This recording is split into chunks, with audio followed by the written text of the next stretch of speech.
9 ადამიანი დააკავეს და ამ 9 ადამიანიდან 7 არის არასრულწლოვანი, რომლებმაც სხვა არასრულწლოვანი ერთი ბავშვი გაიტყუეს სადღაც შენობაში და სასტიკად გაუსწორდნენ, აწამეს, დამამცირებელი ვიდეოები გადაუღეს.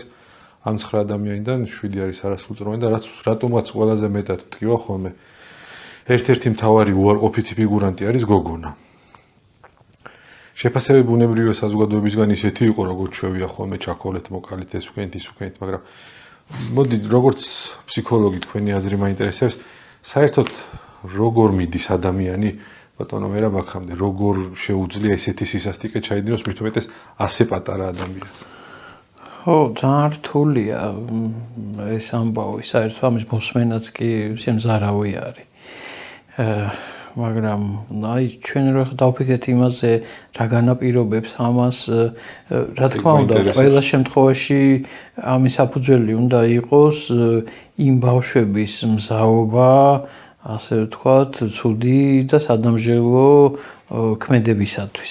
ესე იგი იმათ იმდენად ბევრი დაგროვილი აქვს რაღაცა ძალიან უარყოფითი ძალიან მძიმე, ასე ვთქვათ, რაღაცეები, არ არსებობს ეს ჯანსაღი ფსიქის ბავშვები იყვნენ და არ იყვნენ დაზიანებულები. არიან დაზიანებულები თვითონ.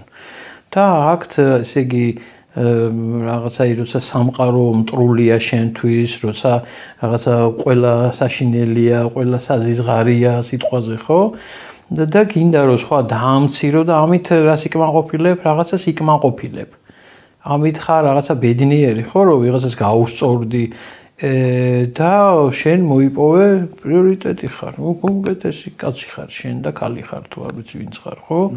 აი იმას ჯობი ხარ ამით. აბსურდს ვლაპარაკობ. არანაირად შეიძლება თვითკმაყოფილების განცდამდე მიხვიდე, მაგრამ დარწმუნებით გეტყვით, რომ სარგებელი, რა თქმა უნდა, იქ სარგებელი რო არ კონდეს, ახლა ვინ იზამს მაგას.